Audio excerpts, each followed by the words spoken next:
குறிப்பாக 4-5 மாவட்டங்களுக்கு அத்திக்கடவு அவிநாசி திட்டம் என்பது மிக மிக முக்கியமான திட்டம். இந்த பகுதி மக்களுடைய எண்ணங்களை பிரதிபலிக்கின்ற திட்டம். இந்த திட்டத்தின் அடிப்படையில் குளம் குட்டைகள் தண்ணீரால் நிரம்பக்கூடிய நிலை ஏற்பட வேண்டும். அதன் அடிப்படையிலே ஆயிரக்கணக்கான ஏக்கர் நிலங்கள் பாசன பகுதி விவசாயிகளுக்கு வாழ்வாதாரமாக மாற வேண்டும். குடி தண்ணீர் பிரச்சனை நிரந்தர தீர்வு ஏற்பட வேண்டும். இதுதான் திட்டத்தினுடைய முக்கியத்துவம்.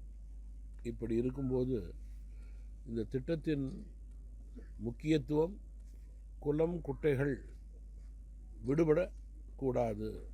குளம் குட்டைகள் சரிவர கணக்கெடுத்து முழுமையாக எல்லா பகுதியிலும் சேர்க்கப்பட வேண்டும் என்பதுதான். அப்படி இருக்கும்போது தற்போது பல கிராமங்களிலே பல பகுதிகளிலே குளம் குட்டைகள் விடப்பட்டிருக்கிறது என்ற குற்றஞ்சாட்டு எழுந்திருக்கிறது.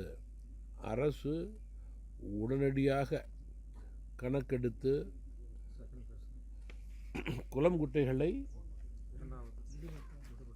விடுபட்டதை சரி செய்து இரண்டாவது முறை அதனை அறிவிப்பதற்கு முன் முழுமைப்படுத்த வேண்டும் என்று தமிழ் மாநில காங்கிரஸ் கட்சியின் சார்பிலே கேட்டுக்கொள்ள விரும்புகிறேன்.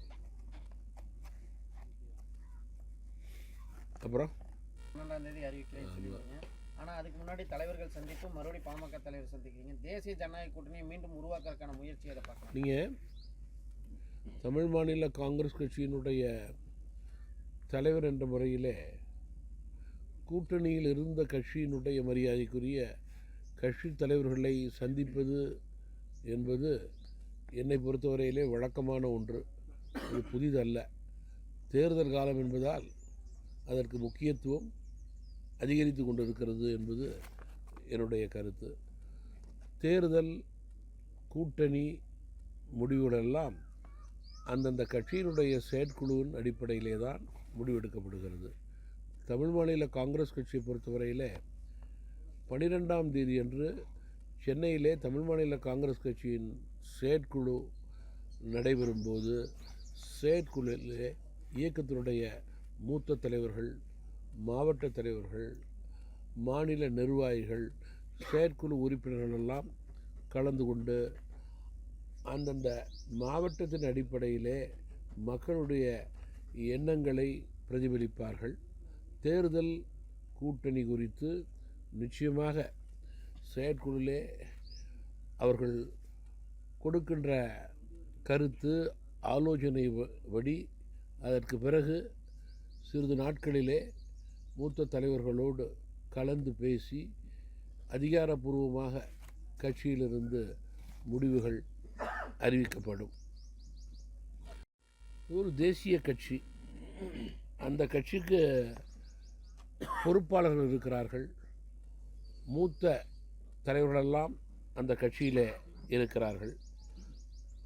பல மாநிலங்களிலே பாஜக தங்களுடைய வியூகத்தால் வெற்றி பெற்று ஆட்சியிலே இருக்கின்ற இந்தியாவினுடைய பெரிய கட்சியாக இன்றைக்கு செயல்பட்டு கொண்டிருக்கிறது. பாஜகவுக்கு தமிழகத்தில் மட்டுமல்ல, எந்த மாநிலத்திலும் அவர்களுக்காக யாரும் கூட்டணிக்காக இன்னொரு கட்சியோடு போய் பேச அவசியம் இருக்காது என்பது என்னுடைய கருத்து. எடப்பாடி பழனிசாமி சொல்கிறாங்க. மரியாதைக்குரிய அண்ணா திராவிட முன்னேற்ற கழகத்தினுடைய பொதுச் செயலாளர் அவர்களை நேற்றைய தினம் சந்தித்து பேசினேன். நான் அவர்களோடு மரியாதை நிமித்தமாக என்று சொல்வதை விட தமிழகத்தினுடைய அரசியல் சூழல், மக்கள் பிரச்சனை குறித்து அவர்களிடம் பேசினேன். கட்சியினுடைய அதிகாரப்பூர்வமாக நிலை கூட்டணியை பொறுத்தவரையிலே எங்களுக்கு என்ற ஒரு செயற்குழு தலைவர்கள் இருக்கின்ற காரணத்தினால் தேர்தல் கூட்டணி சம்பந்தமாக நான் அதிகாரப்பூர்வமாக அவர்களிடம் பேசவில்லை. தமிழகத்திற்கு போதுமான வெள்ள நிவாரண நிதி தரலைன்னு பிப்ரவரி 12ஆம் தேதி திமுக சார்பில் நாடாளுமன்றத்தில் கருப்பு சட்டை போராட்டம் நடத்துகிறாங்க. அதை தமிழ் மாநில காங்கிரஸ் நிலைப்பாடு. திமுகவினுடைய தேர்தல் நாடகத்தினுடைய ஒரு பகுதி இது. மத்திய அரசை பொறுத்தவரையிலே தொடர்ந்து பட்ஜெட் எடுத்து பார்த்தால் தமிழகத்திற்கு என்று ஒரு தனி மரியாதையை கொடுத்து கொண்டிருக்கிறார்கள். தற்போது 950 கோடி ரூபாயை கொடுத்திருக்கிறார்கள். மாநிலங்களை பொறுத்தவரையிலே மத்தியிலிருந்து மக்கள் பணியாற்றும் போது வெளிப்படைத்தன்மை தேவை என்பது தமிழ் மாநில காங்கிரஸ் கட்சியினுடைய கருத்து.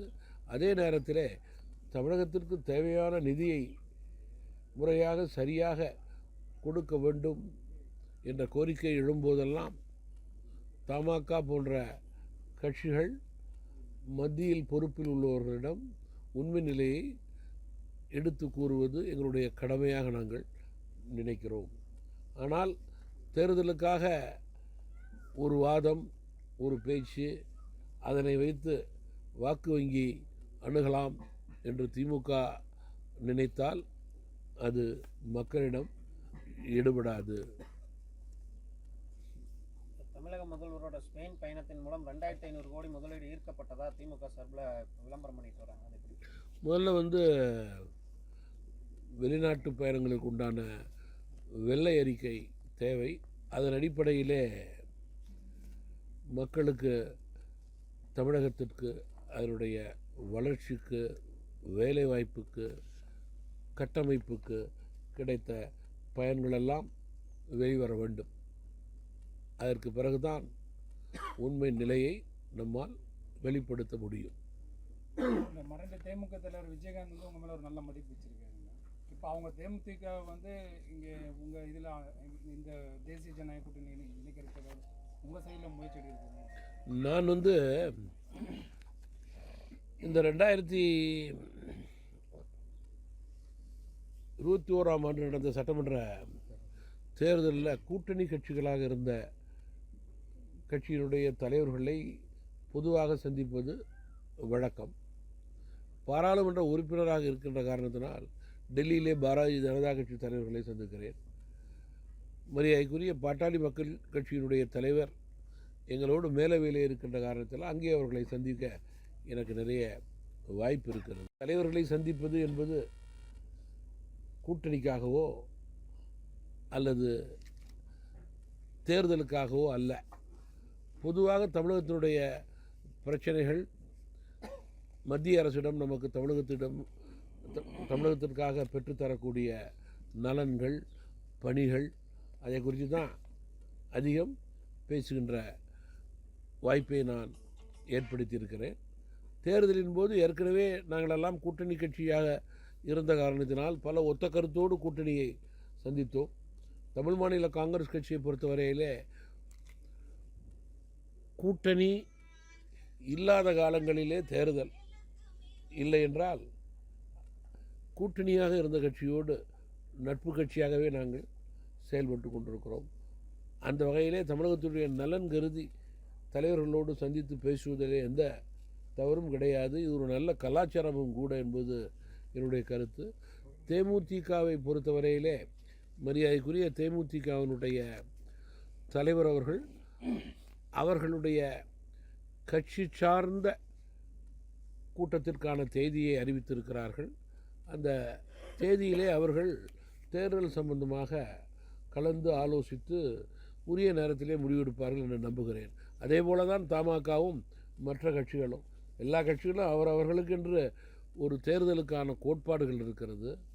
மூத்த தலைவர்கள், மாவட்ட தலைவர்கள், மாநில நிர்வாகிகள் எல்லாம் கட்டமைப்பை ஏற்படுத்துபவர்கள்.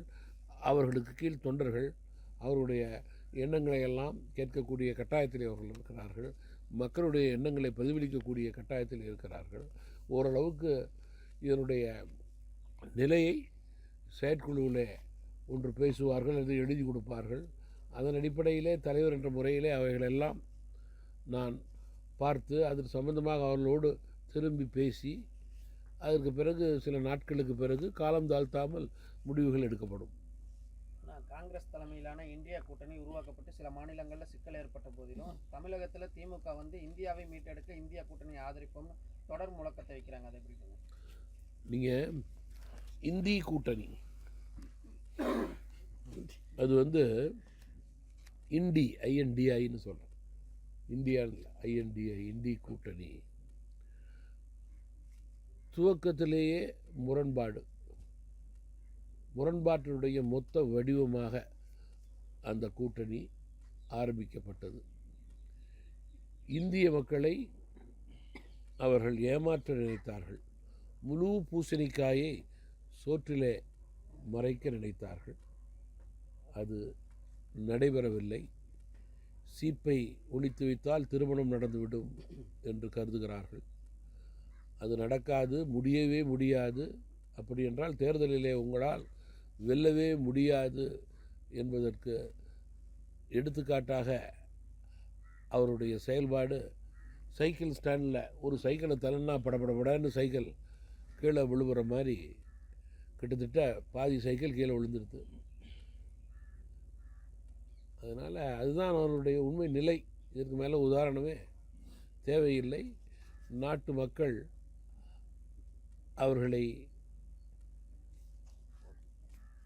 அவருடைய முகங்களை உண்மை முகங்களாக பார்க்கவில்லை. மொத்த உருவம் என்றால் அந்த கூட்டணி தான், அதில் மாற்றுக்கருத்தே கிடையாது.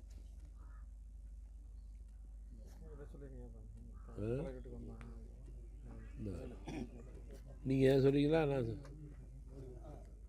இன்னைக்கு பிப்ரவரி 25 பல்லடத்துக்கு இவர் மோடி வராதுங்க. இல்லை அது வந்து அதிகாரப்பூர்வமாக தகவல் வருவதற்கு முன் தகவலை நான் கொடுக்க முடியாது. அந்த கட்சி அவர்கள் தலைவர் அவர்கள் தான் கொடுக்கணும்.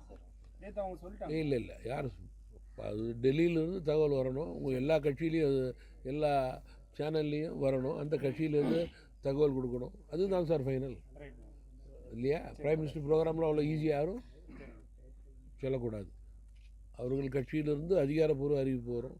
அவர்கள் கட்சிக்கே வந்து டெல்லியிலேருந்து கவர்மெண்ட்டிலிருந்து